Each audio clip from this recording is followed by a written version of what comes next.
host of Curveballs and Changeups, Steve Harmon, joins us today on Locked On A's.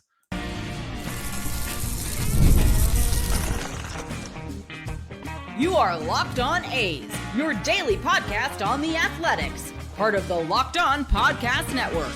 Your team every day. Welcome to Locked On A's, part of the Locked On Podcast Network, your team every day. I am your host, Booney. One name, all passion. Thank you for making Locked On A's your first listen of the day. I'm from the Bay Area, and I've been a diehard A's fan since '81. This isn't just another A's podcast. This is the most informative and insightful show on the A's, period. We cover the A's every single day, breaking down games, delivering the latest team news, and giving you deep, thoughtful analysis you will not find anywhere else. If it's happening in Sacramento or in Vegas, we got you covered. We are free and available wherever you get your podcast, including YouTube. And please hit that subscribe button wherever you are following the show. Today's episode is brought to you in part by FanDuel. Right now, new customers can get $200 in bonus bets when your first $5 bet wins. On today's episode of Locked On A's, I am joined by Steve Harmon, host of Curveballs and Changeups, for a conversation that blends baseball, nostalgia, sharp insight, and a dose of political savvy. Steven, an East Bay native who grew up a fan of both the Oakland A's and San Francisco Giants, brings a unique perspective rooted in years of reporting and public service. With nearly 2 decades as a political journalist and over a decade as a policy and communications aide, Steven knows how to read between the lines, and he brings that same approach to his analysis of the game. Steven and I dive deep into the current state of the A's, from the evolving clubhouse culture to the uncertainties that surround the franchise's identity. Is there a unifying force in the locker room? Do these players feel like they are part of something, or are they just placeholders in a holding pattern? Steven doesn't hold back, offering his take on how a team without a home still manages to find moments of cohesion, resilience, and even joy. He also shares stories about what makes this version of the A's so strangely compelling, even if they are stuck in baseball purgatory. This episode isn't just about wins and losses. It's about what it feels like to root for a team in transition and the little things that make the sport worth following, even in the darkest of times. Whether it's a clubhouse dynamic, the broader narrative around Oakland's departure, or the weird charm of the A's stubborn fight to matter, Steve Harmon brings a fresh, offbeat voice to the table. For fans who care about the soul of baseball, this is one conversation you won't want to miss. Steve, another tough, brutal loss to the Angels today, 6-5, in a series I felt that we should have could have, won 2 of 3. We get swept by the Angels, and what seems to be a common theme is starting pitching getting pulled early in replacement of the bullpen. And the same story. It's gotten so darn frustrating. I know you talk about the A's. What's your take right now with regard to the A's? Did you have any expectations coming into the season? Has it been a disappointment? Right. So, I mean, I think the high point came when the A's were 3 games over 500. And at that point, we were thinking, maybe we have something. Maybe this team is ready to move forward and to gel and to do some fun things this summer. And then it just all collapsed, right around that Seattle Mariners series that I did a podcast yes. 2 over. And they all revolved around poor decisions by Mark Kotsay in his decisions to go to the bullpen early. And it just spiraled from there. And I think, and actually, if you look back at it, Kotsay was making decisions earlier than that, pulling his starters way too early, and it looked like he was in the mode of protecting guys early, letting them build their pitch count, that kind of thing. But it never reached a point where he decided to finally let them go. It's always been the pitch count. He's been an adherent to the 100 pitch count or less, and that has been I think the source of all of the failure that has come from there. I mean, there were games when, Sears had, he threw 65 pitches in a game and was taken out. Actually, that was Springs. Springs threw 65 pitches through 5 innings, was doing great, had a shutout going, but was taken out because he had a couple rocky outings before that, right? And so Kotze wanted him to leave, feeling good. It's like, forget that. These guys are pros. Push them hard. Get as much as you can out of them. And it continues on until today. You had Sears throwing a good one. He hadn't given up a run. It was 3-0, first and second. He gets a big strikeout. Chanel, the guy has been murdering the A's all week, and he gets a big strikeout, 94 down the middle, right by him for his 9th strikeout of the game. And here comes Kotze. It's like, what? What are you doing? You stay with a guy who's going good. And I know what he was thinking was, well, the matchup was bad. You have Mike Trout, who had a couple base hits off of him. That's okay. Guys go 2 for 3 all the time. They don't go 3 for 3 all the time. You can get him out, get him to roll over on a ground ball, on a changeup away or something like that. Have faith in your starting pitching. So you saw Sears afterwards, and he was going ballistic on the mound. Though he actually was making an argument to stay in, and Kotze already had his mind made up. Yep. And so, but then you saw him go ballistic on the call, on the terrible call. It was a terrible call. That happens, though. That happens, okay. But I have to tell you, I think that he was venting right there. There was a certain amount of frustration that had as much to do with him being pulled early as the pitch that was not called a strike. 100%. Yeah, and so you're seeing frustration from the starting pitcher. They're not going to say anything about that. They're, Mark Kotze is their guy. I think they have a good relationship in that clubhouse. But there comes a time when some of these veteran starters like Severino and Sears and Springs are going to have to step up. And I mean, they should call Kotze in and have a meeting and tell him, look, let us go. You need us. The one thing that has been proven so far is the bullpen sucks.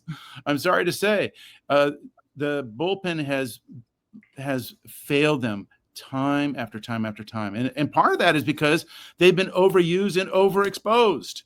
I mean, Grant Holman, he does great in spots, but you can't go to him every time. Tyler Ferguson was doing great. And then remember, they went to him 4 times in a row. Games. Yeah, with that Seattle series. And then that was it. He hasn't been the same since. He's got like a 10.65 VRA in his last 12 outings. And that is due to overuse and overexposure. And then you lose your confidence, and then it all snowballs. So I think Kotze has done just a really terrible job of managing his pitchers, all in the service, I think, of being good to his starters, right? He's been overly protective, but at what cost? It's interesting, you put all that energy into protecting your starting pitchers, but then you don't use Miller. Then you use your relievers, you overuse your relievers, and where's the protection for them? And then, as you were saying earlier, I think it's yesterday or maybe today, yesterday, Mason Miller, use him. I mean, what are you saving him for? Raleigh Fingers, think of Raleigh Fingers. Get him out there for 2 or 3 innings. He's got an arm. He's strong. It drives me nuts. We take that back to the Seattle series where he didn't use Mason Miller, right? Yeah. And then all of a sudden there's a stretch of games, and I said it when it didn't happen. There's a stretch of games where he's not available or it's not a save situation. 7, 8, 9 days come by and he comes in a blowout game just to get some work in. Right. And but also, I mean, what you're doing when you're holding it back for 7, 8, 9 games is you're letting him rust. He needs the work. And if you're waiting for that perfect moment on this kind of team that's developing, that's having a difficult time with your middle relief, go to him, use him. But I think, that the grand slam home run that he gave up in Miami, I think kind of shocked Kotze and made him maybe a little bit gun shy on using him. And then Mason Miller seemed to be a little gun shy himself. What was the Giants game after that? Yeah, the Giants game was, and then he walked in the Flores. Yeah, but even that was another bad Kotze call, right? He walked Yastrzemski to get to Flores. Yes, so just because it's a lefty-righty matchup, yes, like what are you doing? And that loaded the bases, and then all of a sudden. You put all the pressure on Mason Miller. Yeah. I mean, that to me, Kotze is managing like he's an outfielder. The best managers are catchers and pitchers, really, because they are around the plate. They know what's going on. I mean, Kotze, I think what he does is he defers to the analytics because he doesn't have it up here. Exactly. He doesn't have the instincts on pitching. No, he doesn't, man. And it's just, even in that Wilmer Flores, the game before hit 3 bombs, and all of a sudden it's like, come on, man. Yeah, you're gonna walk Yastrzemski to get to him just because it's a lefty-righty matchup, and that's one thing I have to say. Look, this is not just Kotze; it's managers all over the major leagues. 30 managers do the same thing. Bob Melvin does the same thing. He gets away with it a lot, but he goes for the matchups. They all go for the matchups. They all think that they're doing the right thing because analytics are telling them. But I have to say, early on, I was just watching really closely how managers were using their starting pitchers and their bullpen. And there was an inordinate number of blown saves, blown games, starters losing the chance at victory because of some foul up in the bullpen. The thing is that when you go to the bullpen in the 6th or 7th inning, you're not going with just one guy. You're going with 2 or 3 or maybe 4 or 5. And if one of those guys blows it, if one of those guys is having a bad day, that's it. That's your game. He's going to give up 4 runs before you know it. It happens so often. It's not just Kotze. It's baseball's mentality these days. Yeah. No question. Absolutely. It's just been, heartbreak after heartbreak. That's for sure. And today, today it was and even, okay, so let's take the focus off the pitching. It was 6-5. Rooker gets that 2-run homer. And I think he has his best game this year. For sure. 100%. But then you get in the 8th inning, a leadoff double. This is another thing. Does anybody bunt in this game anymore? Yeah. Okay, so Luis Arias was up. So in all defense of that, here was the deal on that. On last night, right, we had literally 3 times a runner on second. Oh, yeah, right. With no outs. We tried the first time. Muncy couldn't get down the bunt. Second time, Denzel Clark couldn't get down the bunt. And then there was the extra inning ghost runner at second base. And then Austin Wins came up, struck out. Seth Brown was the ghost runner, I believe. Right. And obviously we didn't convert there. So today we had that double by Blade. Luis Urias was up, right? And he's been so reliable as far as – it's true. I agree. He is a hitter. He's been clutch, and then you have the bottom of the order following him, right? I mean, it gets worse and worse in the lineup, so you want to go for him. I understand that, but I didn't mind too much today as far as bunting him over, but that's been a common theme for the A's is not hitting with runners in scoring position. It's just been absolutely just brutal. So that's why I say if you're not hitting with men in scoring position, put it down. Just get the ball, because what you're doing is you're then putting the pressure on the defense. The defense have to play the infield in, and you get put the ball in play, and something happens. Yeah, no, I agree. But you're also right. Nobody knows how to bunt. I mean, so you ask them to bunt, but you're not actually putting the work in, having them put in the work to become real efficient bunters. You just don't have that in the game. I think baseball's lost that a lot. Even yesterday in the 10th, the Angels tried laying down a bunt, popped it up for a key first out in that bottom of the 10th before they scored. The NBA Finals are here, and they are cooking. Pacers versus Thunder, games 1 through 3 was absolute chaos in the best way. Lead changes, jaw-dropping dunks, buzzer beaters, and breakout performances coming out of nowhere. You can't blink during these games or you will miss something wild. So why just watch when you can win with it? FanDuel makes it stupid easy to get in on the action from pregame to midgame. I've been tracking who's clutch when it counts. Shea, Gilgeous, Alexander in crunch time? Yes, please. If you got a feel for who's heating up, lock in a same-game parlay and ride that momentum. Want to bet live? Stack props as the game unfolds. I did it during game 2 and turned a heat check into a payday. Oh, and if you are new to FanDuel, drop a $5 bet, and if it hits, they are throwing $200 in bonus bets your way. You read that right. $200. Go to FanDuel.com to jump in. Make every moment count with FanDuel, official sports betting partner of the NBA. I want to switch a little bit over to the culture of the A's right now. Hey, let me just show you something before we go further. Sure, 100%. This is me and Jose Canseco in Sports Illustrated. Is that right? So did you cover the A's back in the day? Yeah, back in 1990. That's me. And then the headline was, "What do you say, Jose?" And it's all based on my quizzical expression. I'm trying to read his lips there because I can't hear him. How was the experience of that? Do you have any good stories? I mean, yeah, I covered, the A's of, what was it, 86, 87, 88, 89, 90. Wow, the glory years. Went to Cincinnati for that. The thing is that I covered 2 World Series, and they're both sweeps. I hated it. Mm-hmm. The one sweep was, of course, the 89, the Earthquake Series. And which took away a lot from that. Yeah, from that sweep. That was like, they won the first 2 games, and then you had 10 days off, and then they went back to Stewart. The whole series changed. Yeah, so that was just anticlimactic totally. And then it was 1990, right? Yeah, 1990 in Cincinnati. That was a stupid series. I wanted to cover a dramatic, back and forth thing, and it was just dumb. Did you know in that series the Cincinnati Reds were the biggest underdogs in World Series history? I won $100 on that. I bet on them back in spring training. They were just 10-1 odds back then. Really? 10-1 odds to win the World Series, and I bet on them, but I only bet $10. Hey, you cashed the ticket. You cashed the ticket. That's for sure. I want to go forward with the A's with regard to their culture. It seems like right now there's a lot going on with the A's with regard to culture. And I'm not talking about the move or anything like that. I'm more talking about the attitude of the players. And I even said it at the beginning of the season as they were actually winning the games. This team is not right.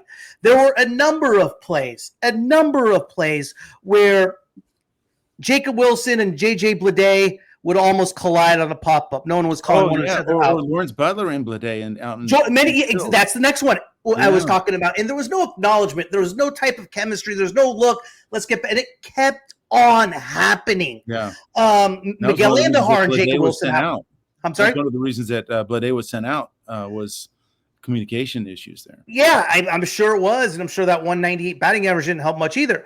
But, it just seems back and forth with that. Severino and Butler being vocal with regard to the press and playing in a minor league stadium. And the one that really pissed me off was Emerson. Also was vocal in public about playing in the minor league stadium and how it's affecting the pitchers. You hear it from the players, fine. But when a coach or a pitching coach is making that, you're either coaching it or you're allowing it. Yeah, I heard your comments on that yesterday, and the whole idea that look, you have to work with what you have, right? You have to make the best of what you have. You have to make it your advantage. I mean, the Giants back in the 70s in Candlestick Park, they played in the worst stadium in the nation, but it was the visiting teams that had to worry about the wins, the foreign wins, and all that kind of stuff. Same thing here. Although I have to say though, this is a little different. For one thing, it's temporary, right? It's supposed to be 3 years, and so there's nothing permanent about it. True. So you have a mindset among the players that we're just passing through here. 3 years is a long time, really. It is. That's probably the average at even more than the average major league career span, right? Most people don't last that long in the major league. But I think they're the temporary part of this whole deal does affect players and managers and coaches. And I have some sympathy for that. I really do. But the other part is that you have to deal with it. You have to make it, your own. But the thing is that you have a guy like Luis Severino. Look at his numbers, the difference between his numbers on the road and at home. He still has a great attitude. I think he still, is a very big leader on that team. Pitches through some of the mistakes, some of the wind-blown fly balls that result in 2 or 3 runs, that kind of thing. I mean, I've never seen Severino look disgusted with what's going on around him. He's a professional, and the only thing Yeah. So I just think that, so he's taking it on as well as he can, considering how bad that park is for him. He also signed as a free agent, and he's getting $21 million a year in order to do so. Mm-hmm. So it was his option to do so. And no, he was going to do that. But you know what? You have to wonder though if how much Sacramento conditions are wearing on these players. You're a home player, you're a home team. You have half the fans there are rooting for the other team. Half the fans are wearing the other team's colors. And, I have to say that over time, these guys, it's got to wear on them. And then you have things like, Carlos Correa, dissing, I saw that. Dissing the batter's box. And then Pablo Lopez saying he was injured from the mound. And I'm thinking to myself, geez, if it's that bad, this is, AAA shouldn't have it that bad. The minor leagues should make sure that they have it. So players aren't being injured. But these are individual complaints. You're not hearing it. No, you're not. This is the first time I've heard about that from a team. So I don't know about that. I do know that I've always been kind of empathetic with players, and so I can understand why there's a kind of an effect on you, a long-term effect on you. It can wear on you hard. And, you see Lawrence Butler, sometimes he looks like he's wearing it hard. They're all trying hard. They're all trying to play as best as they can. It's just that, mentally it does take a toll. I really do believe it. And I know some people say you have no excuses. You're making $20 million, but these are human beings, and they're also major leaguers, right? So you come in, you saw Lawrence Butler's comment way early on talking about when Nick Kurtz came in. Mm-hmm. Yeah. That was kind of sad. But, he says, too bad he can't experience it. Major league experience. What do the A's do? What do you do as far as the owner in that situation? I think they should have went straight to Vegas, personally. Do you stay in Oakland? To play in just the Vegas ballpark. Or do you stay in Oakland in that situation? Considering what's going on, does Fisher just fork over $60 million for 3 years? That seems to be. You know a lot more about the politics on this side than I do, but it feels like the free rent here is definitely a driver. There's no question, but right, Steve. And again, I don't want to dive into the politics as well, but I want to. I think any business owner would be, which is a whole different subject. Is like, do sports franchise and sports owners, should it be expected? Should sports be turned into a situation where, hey, it's a billionaire's toy rather than a business, right? And they just spend. Without really the worry of with profitability being on the back burner. Yeah, I just don't know. I don't get any sense that Fisher is even involved with the A's, in Sacramento. Yeah, I don't get that sense at all. And that's why I agree with you. Another point you made that I agree with is there accountability for Kotze? And I don't think there is. I think Kotze has a free reign there. Whoever it's forced to. It's that level management. It's not ownership. Yes, I agree with you. 100%. David Forrest. Yeah. Right. So it's all. So it's all contained. There's no outside agitation to get better. And it feels like that. It feels like it. Right. Have you ever decided at the last minute to head to a ball game with friends or family? Maybe it's game day and you suddenly realize you want to be in the stands. That's exactly where Game Time comes in. It's the easiest way to grab last minute tickets without the stress. With the money you save on tickets, you can splurge on food, drinks, merchandise, or even invite a bigger group to come with you. Game Time makes it possible. Game Time makes buying tickets fast and simple. Prices on the app actually drop the closer you get to first pitch. And they've got incredible last minute deals, clear seat views, and a lowest price guarantee that takes the worry out of buying. Game Time is the official ticketing partner of Locked On MLB, making it easy to browse the app for an exciting upcoming MLB game. I have my eyes on Monday when the Houston Astros come to Sacramento to face the A's. Game Time has last minute tickets and zone deals for big savings. Seat views right in the app before you buy, so you know exactly where you will be. Take the guesswork out of buying tickets with Game Time. Download the Game Time app, create an account, and use code LOCKEDONMLB for $20 off your first purchase. Terms apply. Again, create an account and redeem code LOCKEDONMLB for $20 off. Download the Game Time app today. Last minute tickets, lowest price, guaranteed.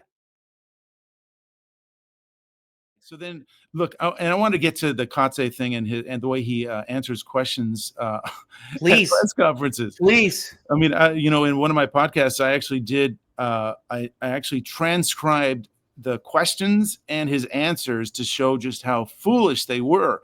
First of all, the reporters, they're all young, and they're all captive, and there's this relationship that they have. Yes. All based on access. And so they're very cowed. There's no pushback. I don't think I've ever heard a single question about, do you think you could have gone a little further with him? You know what's interesting? I actually direct messaged Martin Gallegos this morning. I was very forward with him. And I basically said, are you told what questions to ask? And he never responds to me, first of all. But this time he did. Are you told what questions to ask? I sure hope so, because as usual, obvious questions were missed. And this is after last night's game. Yeah. Why not go to Miller after 2 outs in the 10th? Why go to McFarland in the 8th instead of Holman? Why not pinch hit McIver in the 10th for Clark, or even Blade or Brown? Don't care if it's left on left. The questions you don't ask is crazy. I left it at there. He responds with the love sign. I go, got it, thanks. We're kind of like, he didn't want to respond. And then he said, not a save situation.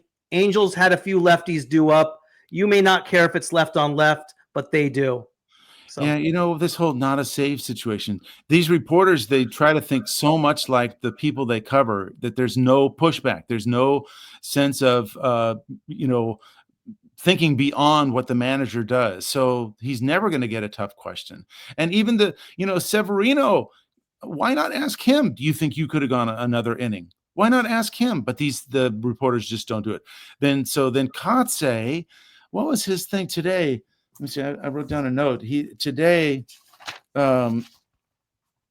JP did his job. That's it.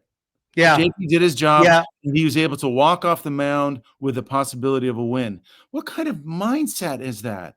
I mean, that kind of reminds me of when Dusty Baker handed the ball to what's his name, Russ Ortiz in the World Series against the Angels, and then the Giants wind up blowing it. It's like, no, you don't. You haven't done your job until we win the game. And so it's the thing of limiting your expectations. That seems to be what Kotze has, is just very limited expectations of his starting pitchers, and then there's no pushback on that. So I get really frustrated with the culture in the clubhouse. Yeah, me too. And I mean, Kotze's a nice guy, so you would think that actually he could take some tough questions, but the reporters just don't have it in them. When I was a kid, I was a college kid, and I got some free daily passes to the Giants, and when Frank Robinson was the manager, and he was a tough brother, he was tough. And but I was impertinent. I said, so why did you pull Greg Minton or whatever? And he looked at me and says, who the fuck are you? Sorry. Oh, sorry about That's okay. Yeah. The that. Moon And it's Man, like, Greg Minton, the Moon it's Man. like, right. Come on. It's like, okay, whatever, but take your chance. Take your chance. Yeah. Nick Saban was the same thing when I was at Michigan State. The reporters just were cowed by him and scared that he would take him out and shoot him in the back shed or something. I don't know. There's something just ridiculous about the access journalism. I was a journalist for 28 years, and I never fell prey to that. I got in my share of trouble that way, but you got to push.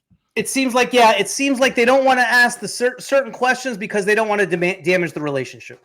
Right. Yeah. But I mean, I think why not? If Katse is a strong leader, you should be able to take that kind of pushback. But anyway, so that's the culture. That's the clubhouse culture that I've been watching that just kind of irks me to no end. And then, but in terms of the team, I think pretty soon I'm going to do a piece basically saying, you know what, we need to lower our expectations. I know you're talking about winning 2 out of 3. I'm saying, you know what, I'm happy with 2 out of 4. I'm happy with 2 good games out of 4. Yeah. You know what? I mean, at this point, that's the kind of thing, unless you want to just drive yourself crazy. But I've been doing that. Yeah. but I think the A's are a team that are not at the level where you can have high expectations at all. Yeah, no, evidently not. But you can push for excellence within that framework. You can push for as much excellence as you can get, and that is by asking your players to do just a little bit more than you've asked them to do. The pitchers, the starting pitchers, for sure. At the beginning of the season, I picked them to win the West. I know. And I picked them. I mean, the reason why was based on July and August of last year. Yeah. So maybe we'll get a July and August, right? But the problem is with these young teams, a lot of teams actually, what they do is they play themselves out of contention so that they can have a nice kind of stress-free season, So these teams are play their best when they don't have the expectations. That may be what we're looking at for the next couple of years, 2 or 3 years. I mean, I would actually hope that by the end of their time here in Sacramento, they'll be competitive. I think that's all we can really hope for at this point. I mean, geez, I just think I want to bring you down. Sorry about that. No, personnel wise, I just think we're there. I mean, you look at the disaster of the bullpen, man. It's just been gut punch after gut punch. And I don't know how this franchise goes forward with the leadership they have. You could deal with it as far as personnel. I feel like we have the personnel to a certain point. But when the leadership is, I don't know, they're just kind of just good with everything. Someone made a good comment yesterday. It was like, we're the only franchise where heads don't roll when you lose. And if this thing was happening in another major league market, let's say like a New York, you're right. New York, a Philly, or listen, I know we can't touch those teams as far as payroll, but we can touch anybody with regard to professionalism and expectations and accountability. Yeah. And that comes from leadership.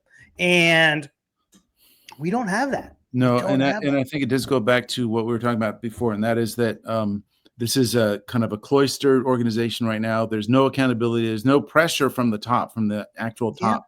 Yeah. No. And this for Fisher, it's just a 3-year flyover. It's just about money for Fisher. It's just another business for him. Right, and so there's no pressure. Although I will say, I wonder. I mean, Force may be forced to make a move like in the pitching coaching ranks. There may be something up. I mean, if someone needs to go, I think it would be a kind of a scapegoat move. Yeah, a scapegoat. I mean, I think, but that's Kotze's boy too. That's Kotze's guy. They're not gonna cut Kotze loose, but not after he signed the extension. No, right. But they could. But they could just to shake it up. Just like, hey, this is unacceptable. Something like, our pitching's the worst in the major leagues. Someone needs to go. Yeah. And it's the pitching coach. It happens in all sports. One thing, remember how Sterner, how strong he started, right? Wasn't it? Yeah, 19 straight innings. 19 straight innings, right? And to me, that is a lesson in how this management team failed.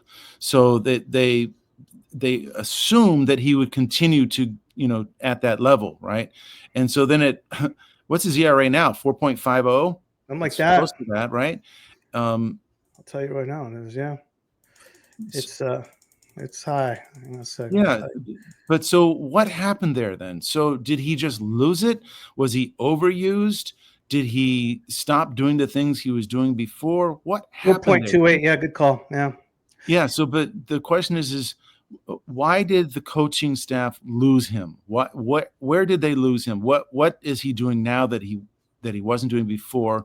And why can't they recapture that? Is his arm just dead? Is that what happened? It might have been also hitters. Hitters might have made the adjustments too, because he's been fairly an unknown. He's an undrafted guy from BYU.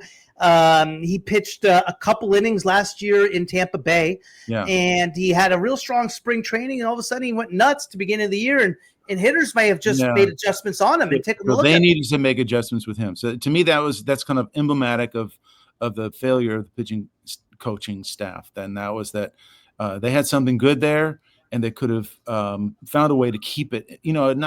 Not 0.00, but to somehow keep him at a good high level. And that was probably going to take not using him as much, and just the whole snowball effect of having to use these guys way too much. I went through a 10-game period where the A's starting pitchers had like 6 or 7, maybe 8 opportunities to go further in the game that they were in, that they ultimately won. But it was just like this kind of casual use of the bullpen. And from there it was a failure. That kind of set the ground for failure after that. Yeah. You got any predictions for the rest of the year? I've always said that you can't predict baseball. I go by that 100%. I did make that $10 bet on the Reds. Got that one right. That's the only one I've ever done. I will say that it will get better. Yeah, it's not going to be this bad all season long. I think it's been fun. It's been a joy to watch the top of the order. Right. Yeah. It's been Jacob Wilson's been a lot of fun. I do worry about Jacob Wilson and his hamstring. I'm glad they're giving him a little rest. Sure, I'm with you there. That could turn into something serious, so they need to really take care of that. Butler came on really strong in recent games. The last few games he's been kind of he had a rough series. Yeah, 0 for 13, 5 Ks. But before that, though, he was killing it. He was on fire. Yeah. And so I'm still excited to watch him over the next 3 years here in Sacramento. Yeah. Rooker is finally turning it on as the power guy. Yeah. I do not like him hitting number 2. He hit number 2 today. I need him in 2 last year. All last year too. I know. I'm not a fan of that decision to put the Mike Trouts in the number 2 spots. Yeah, I got you. I'm with you.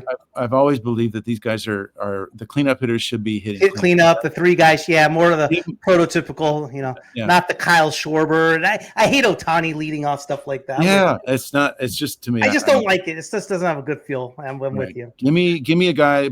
Jacob Wilson is great at number 2 because he sprays the ball all over the place. He goes to the right side. You get Butler on second base and you move him over or you get him in. So that to me that is the best combination. But anyway, so that my prediction is that it won't be this bad all year long. There are going to be some good stretches, some fun stretches. We're going to get excited about them again. And then the other thing is that the Western Division is pretty damn weak, right? Jesus. So you could everyone's losing. You could sneak in there at some point if you catch fire. I'm not going to predict that. I'm just saying there's all sorts of time to get this right. But not going to do it with the way they manage their pitching staff. Ain't that the truth? We got a 4-game set against Houston starting on Monday after at Royals this weekend. maybe some magic can happen. And, who knows? You get a 4-game set there. You go from 11 out to 7 out, and all of a sudden it's different. I want to see four. I want to see 4 starts. 4 starts, 7 innings, 115 pitches each. Yeah. So anyway, we'll see what happens. Hey, Steve, man, thank you so much, brother. Yeah. Hey, Booney, thanks for having me on. And any other time, I'll be there. I appreciate you. You made the right call by making Locked On A's your first listen, championship mindset, elite taste. Now, for your second listen, it's time to hit the big stage with Locked On MLB Game Night. Every game, every night, all season long. It's like the MLB version of Red Zone. Except instead of touchdowns, you're getting bombs, bat flips, and bullpen meltdowns from across the league. You will get local experts breaking it all down with that home team edge, but on a national scale. No fluff, no filler, just real talk from people who actually watch the games. So after you roll with us, level up with Locked On MLB Game Night. Find it on YouTube or wherever you get your podcasts.